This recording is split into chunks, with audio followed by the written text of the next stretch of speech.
Hai guys, by the way, gimana nih kabar kalian semua? Dan di video kali ini saya akan kembali menemani waktu luang kalian dengan menceritakan sebuah film psikopat dengan judul Freaky yang pernah dirilis pada tahun 2020 lalu. Mengisahkan tentang seorang gadis cantik bernama Millie yang sudah bertukar tubuh dengan seorang pembunuh berantai paling sadis di Amerika Serikat. Pertukaran tubuh tersebut terjadi ketika si pembunuh berantai berusaha melakukan pembunuhan kepada si Millie. Nah, kok bisa? Oke, daripada banyak spoiler di awal, mendingan kita langsung aja yuk ke alur cerita filmnya. Moves through this town unseen, like 77, and it continues to this day. Story? Geriatric. It's bullshit, Evan. All the Blissfield Butcher stories are centered around This year's story B. Film diawali dengan diperlihatkan kepada 4 orang remaja yang masing-masing berpacaran. Para remaja tersebut antara lain bernama Isaac, Sandra, Evan, dan juga Jessica. Pada kala itu mereka sedang berpesta sambil bercerita mengenai legenda urban legend seorang pembunuh berantai sadis yang memulai pembunuhannya dari tahun 1977. Psikopat tersebut sering diberi nama Blissfield Butcher. Di saat mereka ini sedang asik bercerita, tanpa sengaja Isaac menumpahkan minuman ke baju Sandra. Sampai pada akhirnya Sandra memutuskan untuk masuk ke dalam rumah.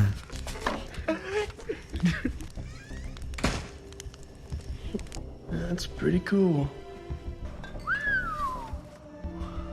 Karena merasa bersalah, kemudian Isaac menghampiri Sandra untuk sekedar meminta maaf. Namun sesampainya di dalam, Isaac ini malah menemukan sebuah museum dengan diisi barang-barang yang sangat aneh. Dan setelah itu, tiba-tiba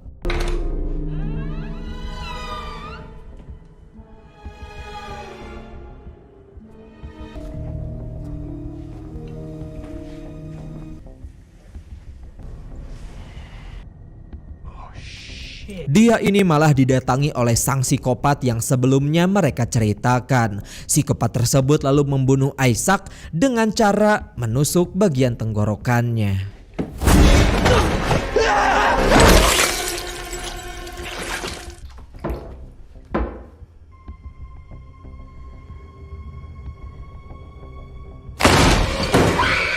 Setelah itu sang psikopat lalu menghampiri Sandra ke dalam kamarnya. Dan lagi-lagi dengan sadis si psikopat tersebut langsung membunuh Sandra dengan cara menghancurkan bagian kepalanya. Merasa curiga karena Sandra dan juga Isaac tidak kunjung keluar, akhirnya Evan dan juga Jessica memutuskan untuk masuk ke dalam juga. Namun di situ Evan malah menjadi korban selanjutnya dengan dibunuh oleh sang psikopat dengan cara menusuk bagian kepalanya. Maybe a handy?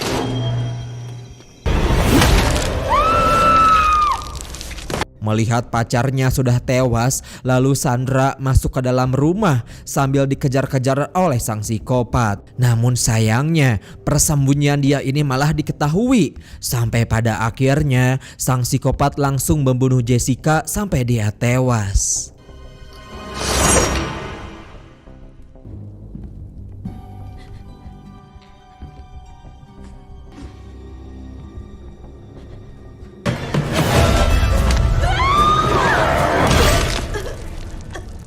Setelah puas menghabisi 4 remaja tadi, psikopat itu lalu masuk ke dalam museum dan mencuri sebuah pisau keramat. Pisau tersebut diberi nama pisau La Dola. Tidak lama kemudian orang tua Sandra pun pulang ke rumah.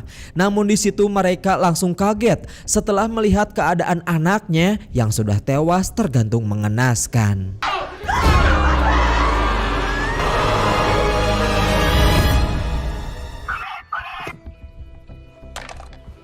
Kemudian film pun beralih dengan diperlihatkan kepada seorang gadis bernama Millie yang pada kala itu baru saja bangun tidur. Diketahui Millie ini tinggal dengan ibunya dan juga kakaknya yang merupakan seorang polisi lokal di kota itu. Si kakak bertanya kepada Millie, apakah dia ini akan berkunjung ke acara reuni dengan teman-temannya? Namun hal tersebut langsung dibantah oleh si mamah karena si mamah nggak mau bila anaknya ini minum-minum alkohol di reuni nanti.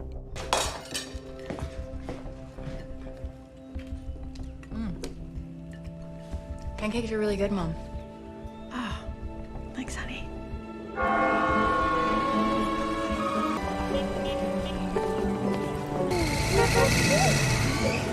Let's go far. Oh my God. Saat sudah sampai di sekolah, Millie lalu dijemput oleh kedua sahabat dekatnya, di antara lain bernama Joshua si cowok melambai dan juga satu sahabatnya lagi bernama Naila. Mereka ini 3 orang sahabat yang bisa dibilang udah kenal dari kecil ya. Bahkan orang tua mereka pun sampai menganggap mereka sebagai anak kandungnya. Final. Hey, you don't want to hurt your mom's feelings. It's why I love you. Thing to everyone but you. Karena selama ini Millie sangat dimanja oleh ibunya, hal ini ternyata membuat Millie tumbuh menjadi seorang remaja yang sering mendapatkan perundungan oleh beberapa cewek hits di sana. Bahkan beberapa cewek-cewek itu mengatakan bahwa mungkin saja baju yang dipakai oleh Millie hari ini merupakan baju yang dibelikan oleh si mamah tercinta dengan harga diskon di pasar malam. Setelah para cewek hits itu pergi, Millie tampaknya tengah memandangi salah seorang murid tampan yang sangat dia sukai. Pria tersebut bernama Shelton. Detail to the window framing. Sorry. It's very nice. Thanks. Chateau Fido. Karena pada hari itu Millie telat datang ke kelas, kemudian Shelton memberikan tips agar dia tidak telat lagi masuk ke dalam kelas. Shelton mengatakan bila dia ini tidak ingin telat, sebaiknya jam tangan Millie disetting menjadi 5 menit lebih cepat dari biasanya. Dan akhirnya dikarenakan datang telat, Millie pun lagi-lagi harus dimarahi oleh gurunya sendiri. Millie Kessler. It's not ready yet. Unprepared. Di saat tengah memarahi Millie, tiba-tiba saja handphone semua anak yang ada di sana tiba-tiba mendapatkan sebuah pesan berantai dari pihak kepolisian yang memberitahu bahwa 4 murid di sekolah tersebut sudah ditemukan tewas dengan dibunuh oleh sang pembunuh berantai. Yap, keempat murid yang dimaksud tidak lain merupakan para murid yang ada di scene awal tadi. Oh my God, it's a slaughterhouse. Who would do something like this? The Blissfield Butcher. Pada malam harinya kemudian Millie lagi-lagi mendapatkan perundungan dari beberapa pria teman di kelasnya. Check this. Her face, she's sort of doable. Bahkan di situ para pria tersebut menghina Millie sebagai si anak manja. Setelah selesai pulang sekolah, lalu Millie menelepon ibunya yang ada di rumah untuk segera menjemputnya di sekolah. Namun sayang si ibu ini ternyata sedang mabuk parah dan tidak sadarkan diri.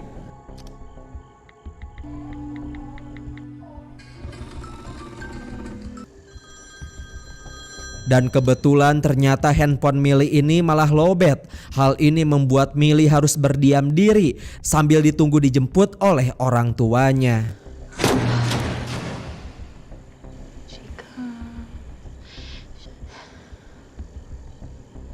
Di saat semua murid sudah pulang, Millie yang sedang menunggu sendiri tiba-tiba saja dia dikagetkan dengan kedatangan sang psikopat yang ada di scene awal tadi.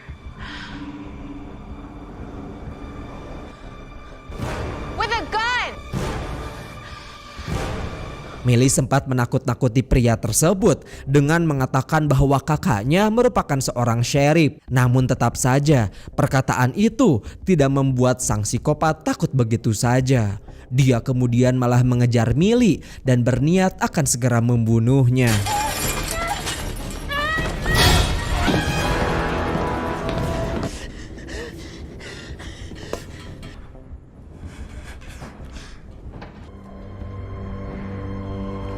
Karena takut, Millie mencoba meminta tolong sambil berlari ke arah lapangan. Namun dengan cepat psikopat tersebut langsung mendorong Millie dan menusuk bagian dada Millie menggunakan pisau yang dia ambil di museum kemarin.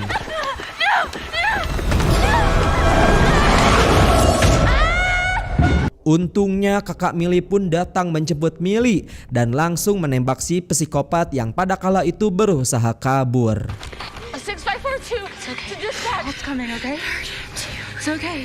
Di kantor polisi lalu Millie diinterogasi oleh pihak kepolisian.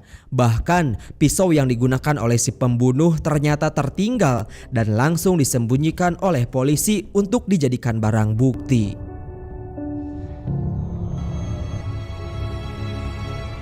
Setelah Millie sudah dibawa pulang oleh keluarganya, pada malam itu Millie ini merasa ada yang aneh dengan dirinya.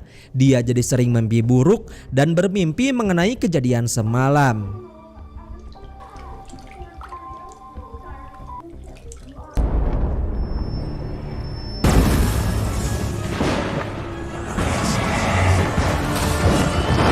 Dan di saat dia sudah terbangun dari tidurnya, tiba-tiba saja jiwa Millie ini sudah tertukar dengan si psikopat. Hal ini diakibatkan oleh tusukan pisau keramat yang sebelumnya dipakai oleh si pembunuh.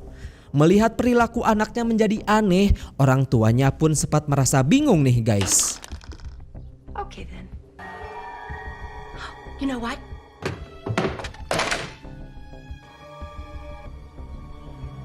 Begitu juga dengan si psikopat. Di saat dia terbangun dari tidurnya, ternyata arwah yang ada di badannya sudah diisi oleh Millie. Where am I?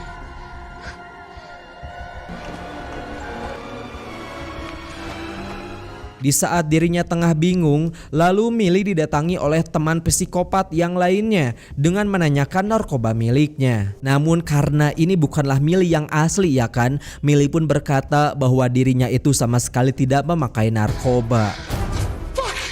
Oh, Jesus. Sorry, do I have jelly beans? You know, ice cubes, crunchy munch. Like when you're seeing me? Right now? you're fucking lying, man. Kembali kepada si pembunuh yang sudah terbangun dari tidurnya. Di situ dia kemudian disiapkan makan pagi oleh ibu Millie. There. You're like a little ninja. There you go. Pineapple. I really wanted to try to eat. You know how much you love. Di situ juga ibu Millie berkata bahwa dirinya itu harus bersiap-siap ke sekolah. Karena hal ini dirasa asing oleh si pembunuh, awalnya dia sempat menolak untuk pergi ke sekolah. Nah, karena si pembunuh sangat jarang makan makanan enak, di situ dengan lahap si pembunuh pun langsung memakan semua makanan yang sudah disajikan oleh ibu Millie. Alright, I guess you are hungry. I was gonna stick this in your box, but I think she's a little bit in shock. Di saat yang bersamaan juga, kemudian kakak Millie pun bangun dan bersiap akan ke kantor. Melihat sasaran empuk, awalnya si pembunuh berniat akan membunuh kakak Millie. Namun untungnya hal tersebut dapat dicegah oleh ibu Millie. I got it, sweetie. You're not thinking of going to school. Kini sketsa wajah dari si pembunuh pun sudah tersebar luas di kota tersebut. Millie yang merasa takut bila mana dirinya akan ditangkap, di situ dia pun berusaha melarikan diri dari setiap orang yang mengenali wajahnya.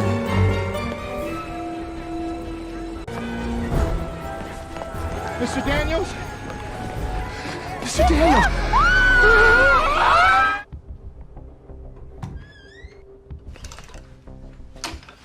I was just a little girl. I asked my mother, what will... Oke, kita kembali kepada si pembunuh. Karena jiwa raganya sudah tertukar dengan Millie, di saat pergi ke sekolah si pembunuh menjadi pusat perhatian oleh semua teman-temannya. Karena sebelumnya Millie yang dikenal cupu alias culun ya kan, kini dia berpenampilan kece layaknya seorang laki-laki. Are you okay? Ow. Smile for... Joshua dan juga Naila juga sempat merasa heran kepada Millie karena hari itu dia ini jadi sering berkata kasar kepada mereka berdua. Fuck off.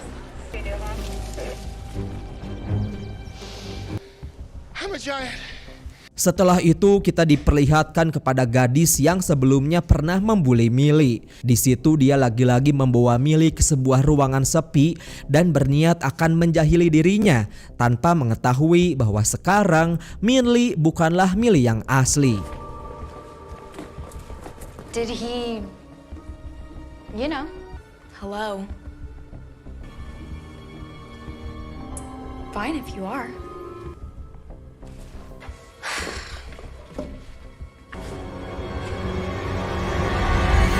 Hello? Udah ketebak ya. Kemudian di situ si pembunuh langsung memasukkan gadis si pembuli tersebut ke dalam sebuah ruangan es.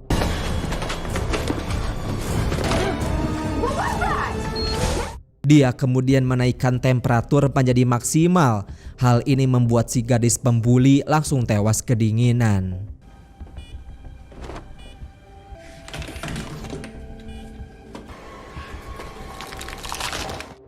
Setelah itu Millie yang asli datang ke tempat sekolahnya. Di situ tanpa sengaja Millie membuka sebuah kotak yang berisi gadis pembuli yang sudah tewas membeku secara mengenaskan. Miss Kessler. Di dalam kelas cowok yang diidam-idamkan oleh Millie yakni si Shelton, dia lalu merasa heran karena sikap Millie sekarang malah berubah drastis. Bahkan di situ si pembunuh sempat menggores bagian tangan Shelton sampai dia berdarah dan darahnya kemudian dia jilat.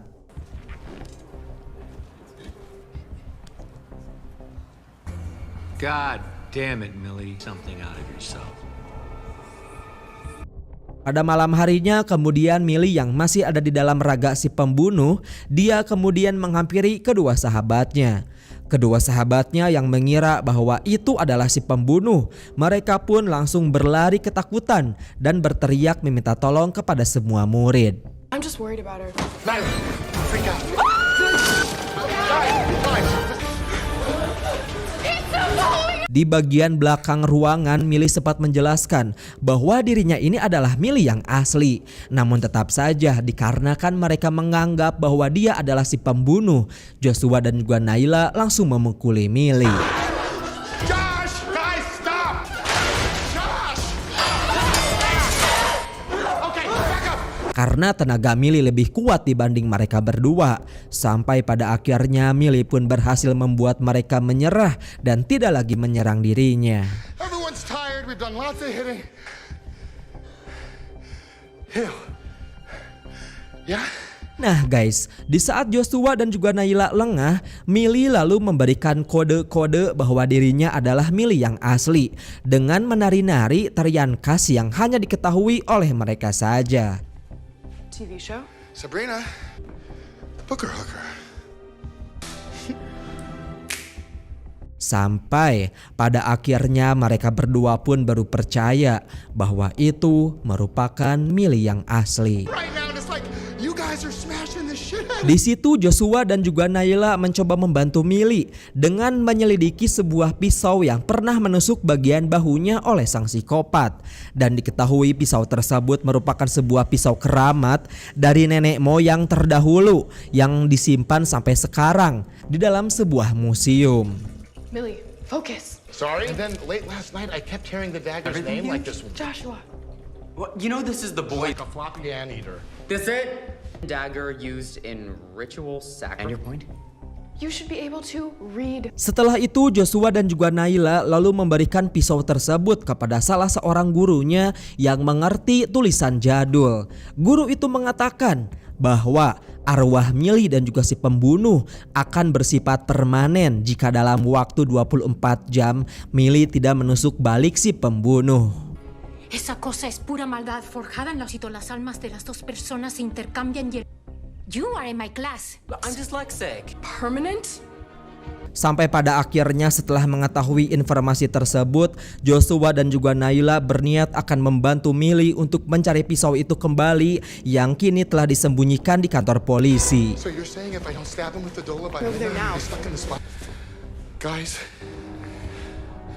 God knows how many people he's... Di sisi lain kita diperlihatkan kepada si pembunuh yang kini bertemu dengan seorang guru yang pernah memarahi Millie. Di situ lagi-lagi guru itu pun malah memarahi Millie karena selama ini nilai rapot Millie sangatlah buruk. Miss Kessler.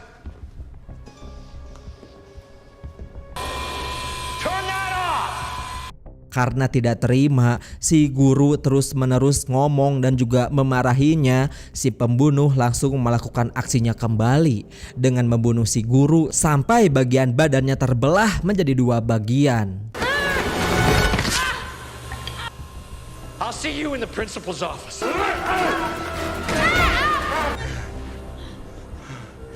Missy.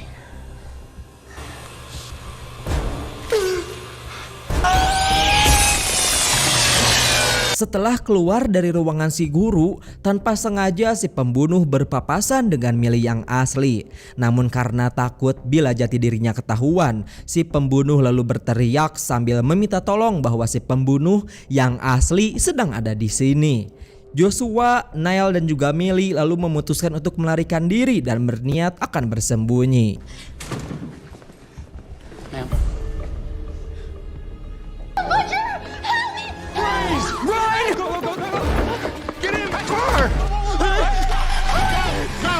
Berita tentang kaburnya si pembunuh ini ternyata sudah ramai dibicarakan oleh para pihak kepolisian. Sampai pada akhirnya kakak dari Millie pun berusaha menangkap si pembunuh yang jiwa raganya adalah adiknya, alias Millie. Oh my God.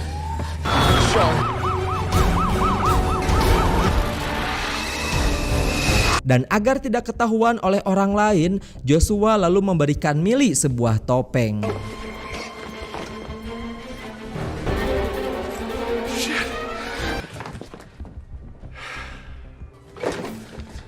What the hell is that? This is terrifying. I can't breathe.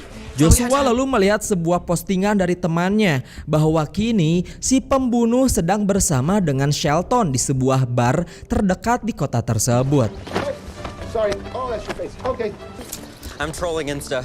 Somebody's gotta know where the butcher is.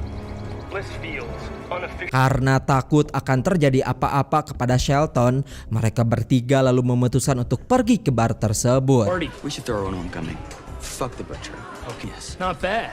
Little Millie Kessler Dan benar saja di situ si pembunuh kemudian mengajak Shelton untuk ke ruangan belakang. Namun untungnya Millie datang tepat waktu. Dia pun langsung memukul si pembunuh sampai tidak sadarkan diri.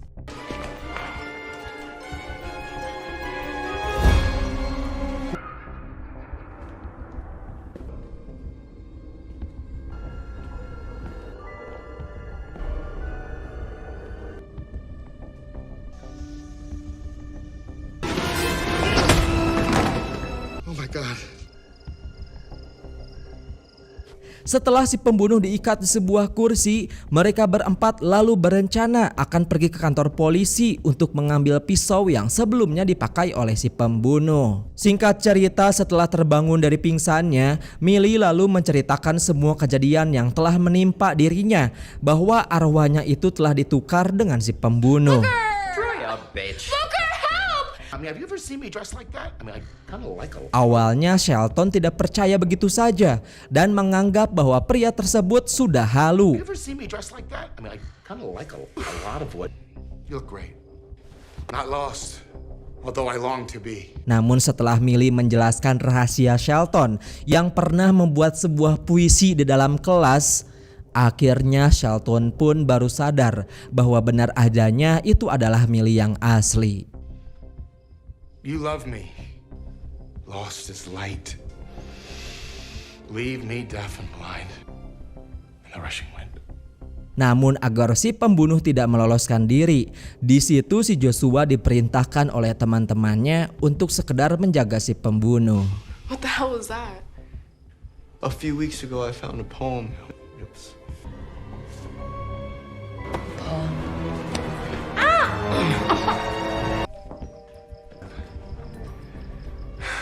There's plenty of time, right? That's why I woke up in this body. My mom's out of town until Monday. Yeah, no, I don't think it's a good idea to leave.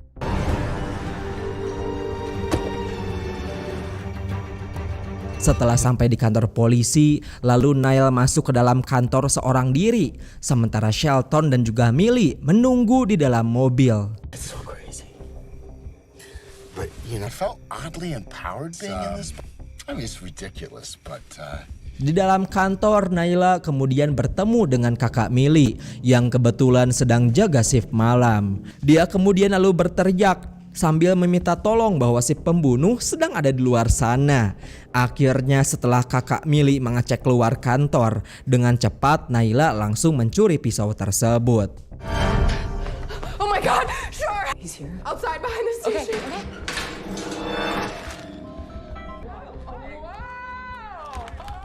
Di sisi lain ketika Joshua menjaga si pembunuh, ternyata secara diam-diam si pembunuh ini berusaha melarikan diri dengan melepaskan ikatannya. Dan dengan cepat setelah ikatan itu berhasil dilepas, si pembunuh lalu memburu Joshua dan juga ibunya.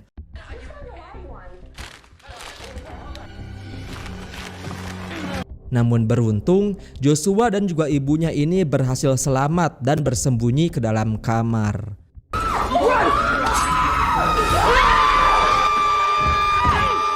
Di sisi lain ketika Naila sudah berhasil menemukan pisau keramat, ternyata aksi pencuriannya ini malah diketahui oleh kakak Millie. I couldn't find him. Are you sure he followed you? Put your hands up, please. Just don't you dare answer. Hands up. Hal itu pula bersamaan dengan kedatangan si pembunuh yang datang ke kantor polisi dengan tujuan ingin mengambil alih pisau tersebut. Namun dikarenakan kakak Millie lebih percaya kepada Millie, dia pun langsung menyuruh si Millie palsu untuk melarikan diri. Millie, what is going on here? Millie, stay up. Run, Millie! Get your hands up. Arlene! Setelah itu Millie palsu lalu pergi ke acara reuni yang diadakan di sebuah tempat yang sangat jauh dari pemukiman penduduk. Sesampainya di sana, dia lalu mengajak beberapa pria untuk melakukan hubungan badan di belakang kamar mandi.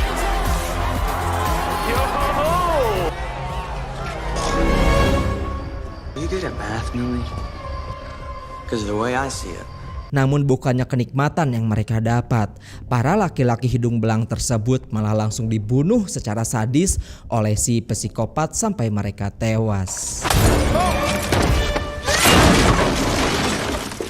Mengetahui bahwa Millie palsu pasti datang tepat acara reuni berlangsung, kemudian Millie asli dan juga teman-temannya langsung datang ke sana sambil membawa pisau keramat.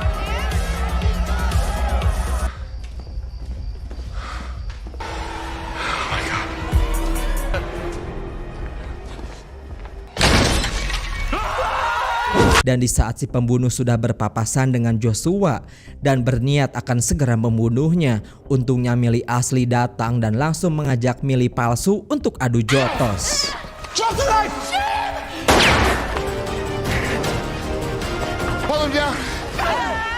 Dengan dibantu oleh kedua temannya, kemudian tangan si pembunuh lalu dipegang dan dengan cepat Millie langsung menusukkan pisau tersebut agar arwahnya kembali ke tubuhnya.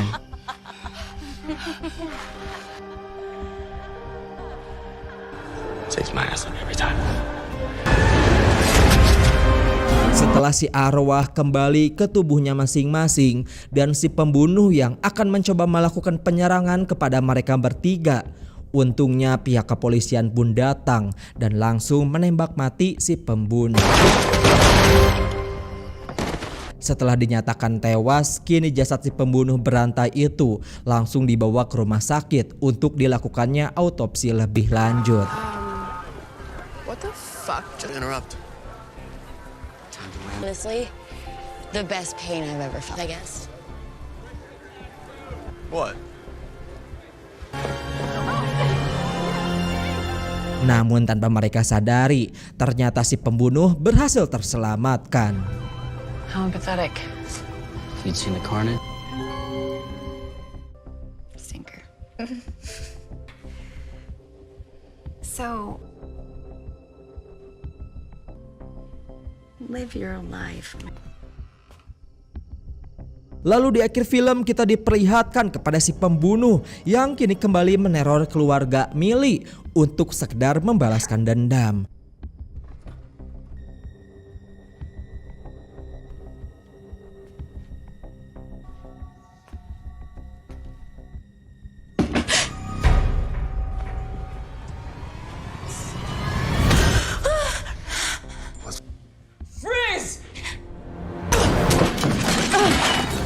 Namun berkat ketangguhan dari keluarga Millie, ditambah lagi kakak Millie ini adalah seorang polisi, ya kan?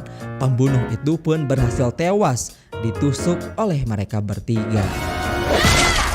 Sampai pada akhirnya film ini pun selesai.